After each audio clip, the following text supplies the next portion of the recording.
Spotify is where millennials and Gen Zs are creating, curating, and experiencing culture. And now they're ready for a reset.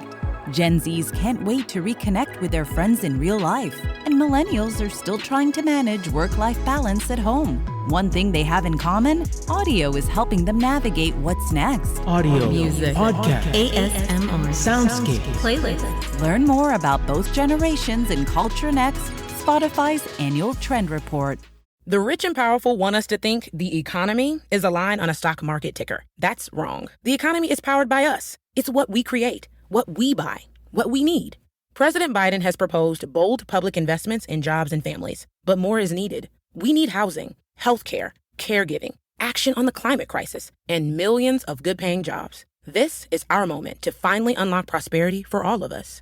For more information, go to prosperus.org. That's prosperus.org. Well, I don't have any names to add, thank you, Lord, to our list of fallen warriors. I did want to share a story with you that was sent to me by a military buddy. And it's about, it's kind of a story that needs to be told. It's about a man by the name of Alwyn Cash.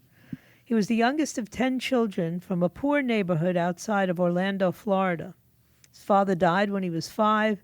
He had frequent run-ins with teachers and law enforcement while struggling through high school. The Army was the second family for him, and he became a model platoon sergeant, demanding but fair, always working alongside his men rather than issuing orders from the rear. In the best traditions of the service, he was both a role model and a friend to many of the younger soldiers. He met his wife Tamara in the service and had 3 children before the September 11, 2001 attacks. At age 35, Sergeant Cash was a Desert Storm veteran on his second tour of duty in Iraq and one of the oldest soldiers in the 1st Battalion, 15th Infantry Regiment. On October 17th of 2005, in the Iraqi province of Salahuddin, 3 M2 Bradley infantry fighting vehicles deployed from a forward operating base along Route Jamie on a route clearance operation that ran through the town of Dulaya. As they left the gate, Cash's vehicle broke down. He could have skipped the mission, but instead went to another Bradley and told its gunner to return with the broken down one so he could continue the mission. 30 minutes later, Cash's Bradley fighting vehicle struck an IED, killing the squad's translator and rupturing the vehicle's fuel cell. Gunmen opened fire in a complex ambush, and the Bradley erupted in flames as it rolled to a stop. Cash was riding in the gun turret and soaked in fuel, but only slightly injured. He climbed into the hull, extracted the driver, Specialist Howe, who was on fire, and pulled him to safety. Sergeant Cash saved my life. With all the ammo inside that vehicle and all those flames, we'd have been dead in another minute or two. There were still 6 soldiers in the rear troop compartment of the Bradley. Flames were coming out the weapons ports as Cash struggled to open the rear hatch door. His own fuel-soaked uniform caught fire. Inside the Bradley, Staff Sergeant Douglas Dodge managed to open the rear hatch, revealing the inferno inside. Dodge reported that Cash's sole concern was, "Where are the rest of the boys? We have got to get them out." Cash's uniform was aflame, with his skin burning everywhere except his helmet, body armor, and boots. And despite this, he entered the burning Bradley 3 times, recovering the remaining 5 injured and burning soldiers with Dodge's help. By the time the vehicle was empty, Cash had 2nd and 3rd degree burns over 72% of his body. Still, he insisted on being the last man on the medevac flight. Cash was the 4th casualty through the door at Balad Air Base in Iraq.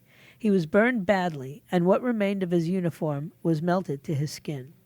Air Force medic Alicia Turner reported that he repeatedly said, I'm good. Take care of my guys." You know, I get choked up when I read this stuff because we don't understand bravery like this. We think that, hiding behind the Capitol Police is bravery. He wanted the staff to focus on everyone else as if they were his kids. When his own family asked why he ran into the fire, knowing that he would burn and likely lose his life, Cash told them, "I had made peace with my God, but I didn't know if my men had." Cash suffered through painful surgeries, infections, organ failure, and loss of body parts while continuing to be the consummate platoon sergeant to his soldiers. He died of his wounds on November 8th, 2005, the last of the 4 soldiers to die from the attack. Cash was initially nominated for the Silver Star, which was awarded 3 days after he passed. At the time, his commanders were unaware that the incident took place while under direct enemy fire, which would have justified a higher award. Colonel Gary Brito, Cash's battalion commander at the time, knew little of the awards process when he recommended Cash for the Silver Star. He was focused on keeping his men alive and dealing with the loss of his soldiers. It wasn't until months later, after he returned from Iraq, that the lesser honor started to gnaw at him. We weren't thinking about awards then, but once I had a chance to sit back and look at it again, I became convinced it was something he deserved. He is leading the push to get Cash's honor upgraded to the Medal of Honor. Receiving the Medal of Honor typically takes years. It requires approval from the hero's service secretary and ultimately the president. Commanders who submit a name need multiple witnesses to attest to the valorous action, plus dozens of pages more documenting the battle. Military commanders can request an upgrade of awards later, and those involved in Cash's case have asked for consideration of the Medal of Honor. In a memo advocating an upgrade to the award, Brigadier General Steve Salazar, the brigade commander in 2005, wrote that Cash consciously, deliberately, willingly subjected himself to the excruciating pain and suffering of flame and smoke to save his soldiers and continue the mission. I know no braver or more selfless act. In a letter to the Secretary of the Army, Lieutenant General William Webster, commander of the 3rd Infantry Division in which Cash served, called Cash's actions remarkable, selfless bravery. Recalling a military career spanning nearly 4 decades, "I cannot remember a story that is its equal," he wrote. His actions display the very virtues that lie at the heart of the Medal of Honor. There is no fast track for upgrading military honors. In consequence, the Army has yet to act on the recommendations. You know, when I get a bug in me about some miscarriage of justice, which I believe this is, Aylwin Cash is an African-American soldier who should have been awarded the Medal of Honor posthumously and wasn't. So we're going to take on a little bit of a campaign, and I'm going to ask my listeners, who are the best in the whole wide world, to begin championing his cause. We will do it. I don't know. I have to give it some thought over the weekend. I'm thinking I'm either going to do a petition on the change.org website or come up with a letter writing campaign and try to make that as easy as possible for everyone and then post it at the website. Whatever I'm going to undertake, I feel confident that I will have the support of the people who listen to this radio station and to this program in particular. And I certainly anticipate that we will get to see the fruition of that Medal of Honor, because really, I mean, I've read a lot of stories. I have met Congressional Medal of Honor winners. They have incredible stories, and all of their stories are comparable, but not any different or any better than Cash's story. So Aylwin Cash, remember that name. We are going to see to it that the name gets a hearing and that a Congressional Medal of Honor be under serious consideration. Not that I have any expectation that this particular president will sign off on it, but hey, there's always the next election, isn't there? And we can turn this into an election issue as well. So that's where I'm at today. I'm just touched and moved by these kinds of stories. I hear them all the time, and I truly, truly am grateful to my friend Robin who sent me the information. I also, of course, want to talk about a couple of different things today. We'll have our segment, our TMZ segment with Derek after the bottom of the hour. But we have to talk about this Arizona audit because, I'm the last person who bought into a lot of the hopefulness that I saw in other people about how there was going to be proof positive that some of these election results were actually monkeyed around with or doctored in a way that's unacceptable in this republic. Democracy doesn't run like that. And the idea that we were all told we're not allowed to discuss it, we're not allowed to suggest that there may have been any, miscounts or cheating, really. And if we did say it, we'd be banned from Twitter and Facebook and excoriated and maybe even investigated by the FBI. So it's time to give up the fear tactics or to not respond to those fear tactics and pay attention to what's happening in some of these audits. Because the Arizona audit, according to the Arizona Senate president, the number of 2020 general election ballots do not match the ballot totals that were documented, for instance, by Maricopa County. We don't know how wide the apparent discrepancy is. They haven't released a number yet. But we do know that the numbers do not match. And this is significant. The results of the audit are expected to be released at the end of July, maybe not even until August. The vendor is finishing up what we call the aggregation, the double-checking the spreadsheets against the blue tally sheets against the scans they did on the ballots. And I'm telling you, if you saw Tucker Carlson last night, there seems to be enormous evidence that the numbers don't line up and that something needs to be done about it. Anyway, Dominion has a post on its website that reads, more than 1,000 independent audits and recounts since Election Day in November 2020 have demonstrated the accuracy and reliability of Dominion systems. Maricopa County has already conducted post-election audits using accredited independent lab experts and clear lawful procedures that were observable by bipartisan witnesses and the public. Not so sure. Cyber Ninjas are coming up with more stuff. Anyway, don't forget, coming up at 1 o'clock, the one and only Dan Bongino, followed by Ben Shapiro at 4 o'clock. And then we're almost to the weekend, so just stay right where you are. I got a lot more to talk about. The idea that the NFL has decided they're going to play the Black National Anthem before the Star-Spangled Banner is really just going to put the final nail in the coffin of football. This go woke is what they should call it, is go woke, go broke. Because every time they capitulate to the radical left social justice elements, they lose fans. That's all. So if you're going to play Lift Every Voice and Sing, at least play it after the national anthem, not before it.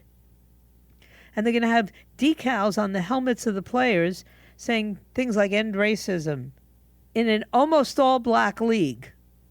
They're bringing back a lot of the stuff that they did last year, and we'll see. We'll see how that works out for them. I don't care one way or the other, but I think a lot of the fans do care, and this is not going to help. As a matter of fact, if you don't listen to my No Restraint podcasts, you really should listen to them.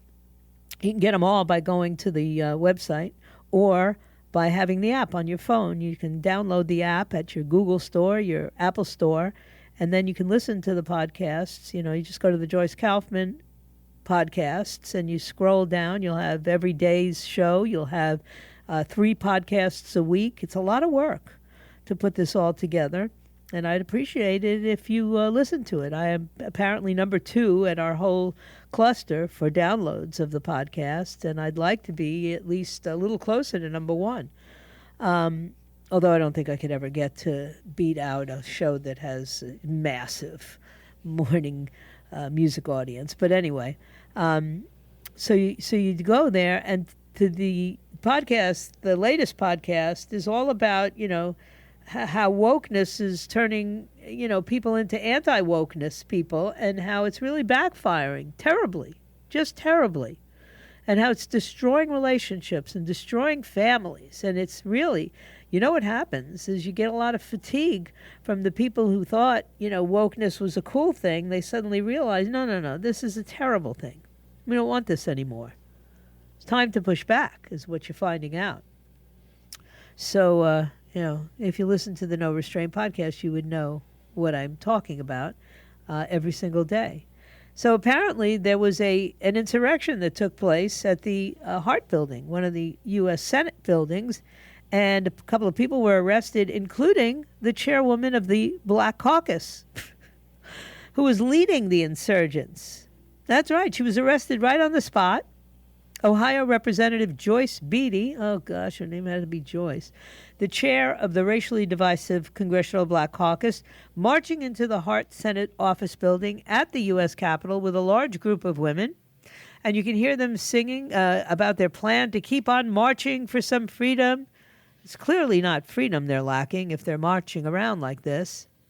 9 people arrested, including Democratic Congresswoman Joyce Beatty, the chair of the CBC, in a pro-voting rights demonstration. No, it wasn't a pro-voting rights demonstration. That's actually not true. It's not accurate reporting from Reuters. They were marching to encourage the elimination of the filibuster, which just means that Democrats could pass the Unconstitutional for the People Act, which is a very radical bill that'll federalize Americans' elections, and we won't have any election security. And what you're seeing going on in Arizona and in Pennsylvania will be going on all over the country. Once they got to the Hart Senate office building's atrium, they began loudly chanting, "End the filibuster!" They were arrested right afterwards. 9 people arrested for demonstrating in a prohibited area on Capitol grounds at approximately 3:30 p.m. This must have been yesterday. The United States Capitol Police responded to the atrium in the Hart office building for reports of illegal demonstration activity. After officers arrived on the scene, they warned the demonstrators 3 times to stop. Those who refused were arrested for D.C. Code 22-1307. 2 males and 7 females were transported to the Capitol Police headquarters for participating. I mean, she got zip-tied and everything. But, of course, now the complaint is the insurrectionists on January 6th weren't treated this badly. Oh, boy. It's really, you can't make this stuff up. Of course, the left is psychotic over this. Ariana Presley, with her bald head, "I dream a world where inciters of an insurrection and those who gut and obstruct voting rights are the ones arrested and not the freedom riders and justice seekers." So now these broads who went into the Hart Building chanting and singing and screaming, "End the filibuster," they're freedom riders and justice seekers. You really should know better, Ariana Presley. So that's the name of that tune. So members are jumping all over this. Rashida Tlaib, the F the President one, she's standing up for democracy. Well, good. Why don't you do the same thing, Rashida? Why don't you and other people... By the way, watching these women getting arrested by predominantly black Capitol Police officers is a hoot, okay? And the notion that Beatty was treated any worse, Joyce Beatty, is a lie. It's just a lie.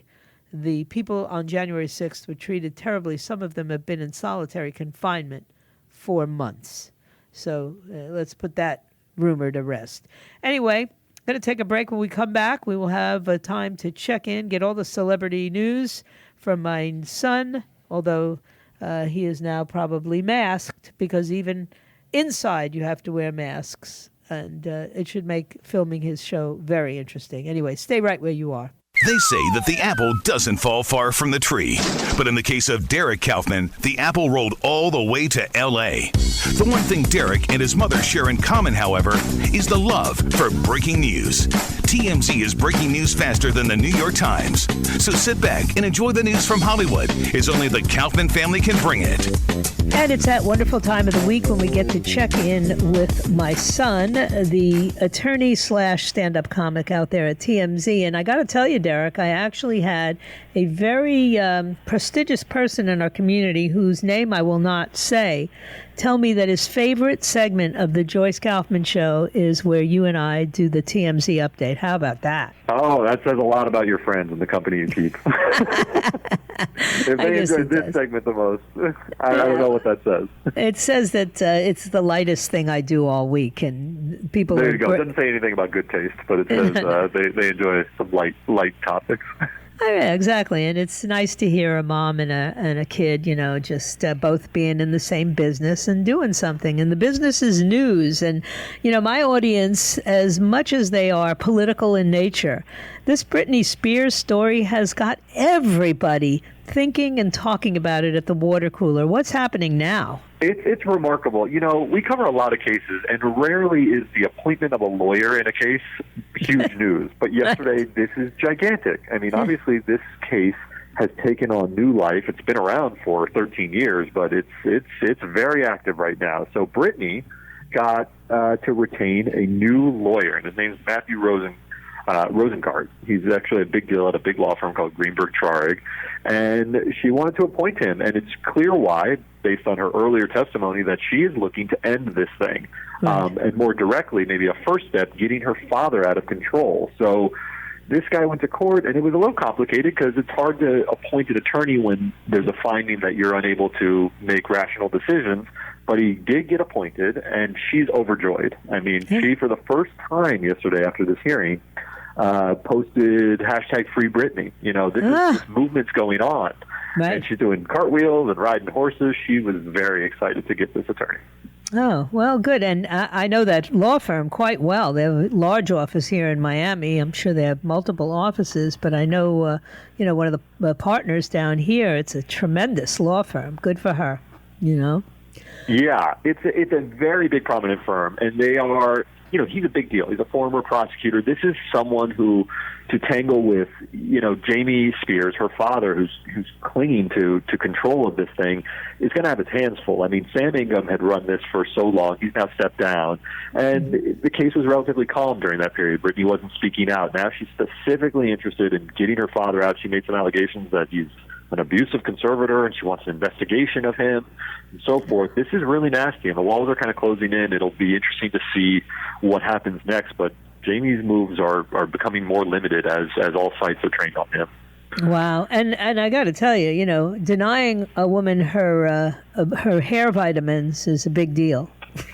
Yeah, that was she got to speak a little bit, and she always speaks in very emotional terms. She's not a lawyer, so it's different to hear her than when the lawyers are presenting their arguments. And she says during this conservatorship they would threaten her, take away her hair vitamins, which I've learned since talking to several people around the office. They're very important to certain people to have thick, lustrous hair. Right. So this was a big deal. Yeah, well, listen, as I said, even people who are, never listened to a Britney Spears song in their life are interested in this case and conservatorship in general, because a lot of seniors down here end up at the wrong end of a conservator.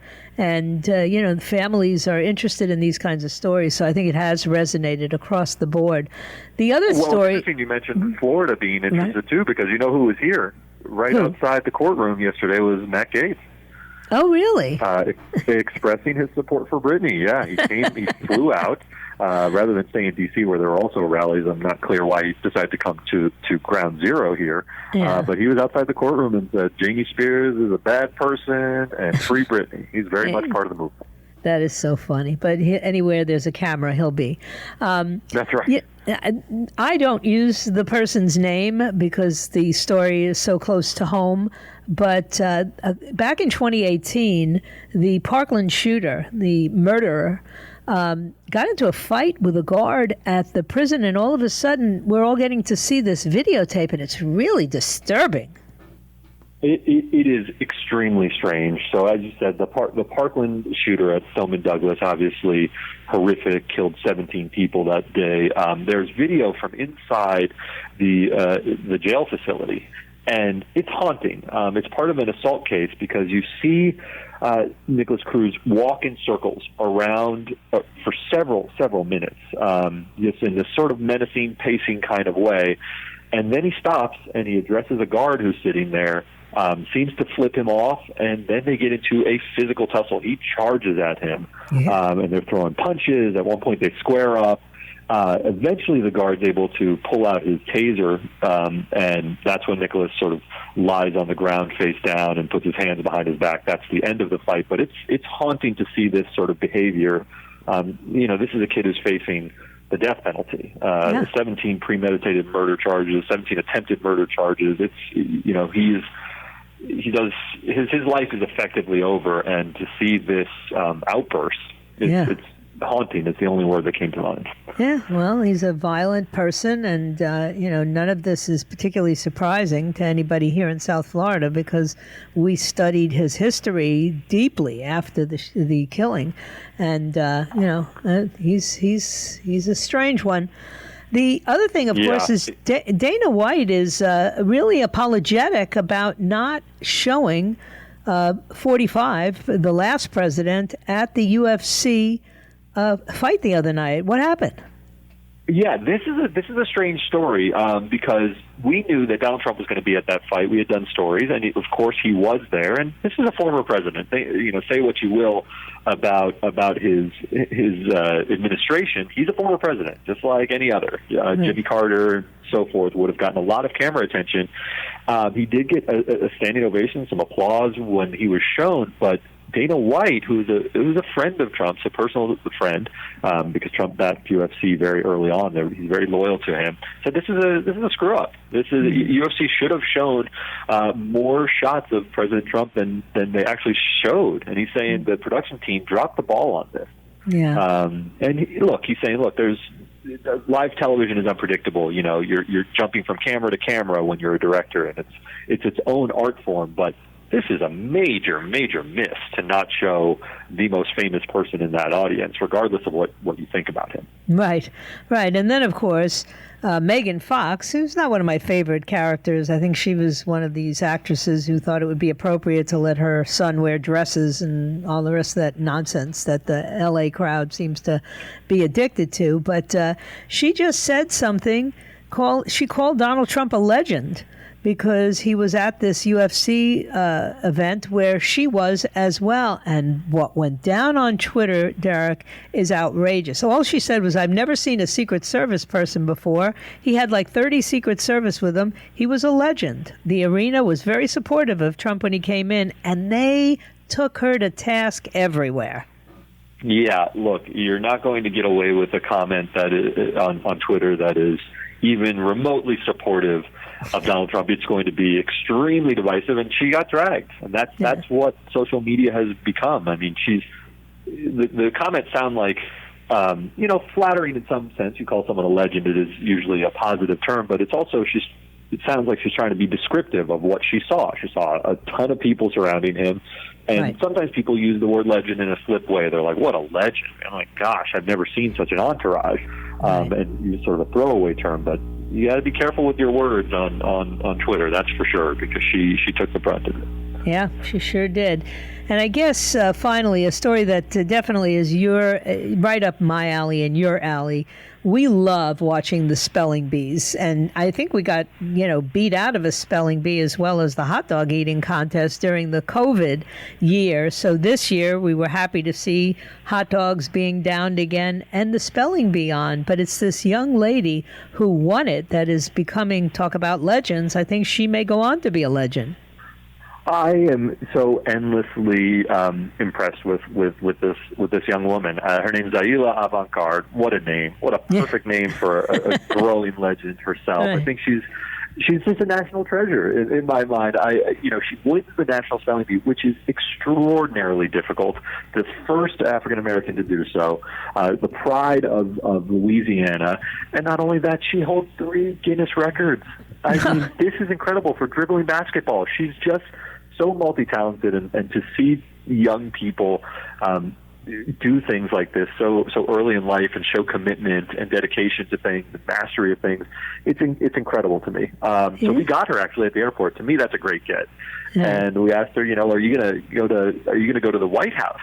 And she's humble. She's sort of plays off the question, but her mom with her, who's getting a little bit of faith, mom is like, oh yeah, we'll look through the request. We might have it. It might be in the pile, because she's having a moment and deserves every bit of it. There's a lot of people who are famous for being famous in society. Right. She's famous because she's done incredible things. And say what you will about spelling not being an important skill because we have spell check. It's incredible to watch people spell these obscenely difficult words. And she had such a great sense of humor. I mean, in the final at the final word, she cracked up the judges. Yeah, she brought up Bill Murray. Yeah. I mean, what a legend, right? Her word was Maria. It's a type of tree, and she said, does it come from the root word for an American comedian? I mean, she nailed it. She nailed it. That's a trick sometimes the spellers do when they know what's coming. They like to have a little joke in there, and she just killed it. She killed it. I hope big things for her. I really do. We asked her what kind of college she's going to go to, and she's got some offers from LSU and otherwise, but in my mind, she's Ivy League bound. I mean, this is a very, very special person. Yeah, I agree. Well, at least we had a good story to end on. I appreciate an occasional good story because there's not much in the news these days that's a cheerful nature. How's it doing in L.A.? You guys got to go back indoors, or you still allowed out? Everything's surging. Everything's surging around. I mean, it's making me nervous about our vaccination rates, but we are back in the office, and I'm vaccinated, and I feel pretty safe. And it is nice to be back in the office. I will say that the newsroom is buzzing again. All right. Well, enjoy, and thanks so much for taking time out for us. Talk to you next week. All right. Take care, everyone. Bye-bye. It's literally the end of the road here for me this week on 850 WFTL, but there's always the podcasts, and you can listen to the podcasts, and I strongly recommend that you listen to the podcasts. Of course, it's amazing how crazy things have become. I told you earlier in the week that my friend Abigail Schreier, actually my son's friend Abigail Schreier, the American Booksellers Association was forced to apologize on Wednesday for mailing out a paperback reprint of the book, which is about trans crazes in teenage girls. They apologized for it. The book is called Irreversible Damage, The Transgender Craze Seducing Our Daughters, and it's fascinating. They did nothing wrong in sending her book to independent booksellers. Nobody was forced to read it or display it. But when the ABA, which is this booksellers organization, when they grovel and they do all this hyperbolic apologies in which they call their mailing of a book a serious violent incident, it shows that they have contempt for an open, liberal society that's tolerant of a diversity of viewpoints. It's a tragically misguided position for a book-selling organization to take, and those are the words of Abigail Schreier. She pointed out that her book examines the unprecedented spikes in teen girls identifying as transgendered, or saying they have this dysphoria, transgender dysphoria, and it leads them down a path that they may very well be sorry about in the future. Amazon carefully reviewed the book's content and correctly decided that it belongs in Earth's biggest selection. They also correct to retain the dozens of books that uncritically celebrate teen gender transitions. Families facing difficult choices about children and gender identity need to hear all sides of the conversation. I couldn't agree more. So there you have it. You know, you got these woke, oh, by the way, Amazon HR, you're welcome. At least 2 Amazon employees have resigned in recent weeks to protest the company's decision. You know, these people have no tolerance. The left is loony. Anyway, I thank you for your time this time. Until next time, I will be back on Monday at noon, if it be his will and he delays his coming. In the meantime, just be yourself. Everybody else is taken, and may God bless you, and may God bless the United States of America. The rich and powerful want us to think the economy is a line on a stock market ticker. That's wrong. The economy is powered by us. It's what we create, what we buy, what we need. President Biden has proposed bold public investments in jobs and families, but more is needed. We need housing, healthcare, caregiving, action on the climate crisis, and millions of good-paying jobs. This is our moment to finally unlock prosperity for all of us. For more information, go to prosperus.org. That's prosperus.org.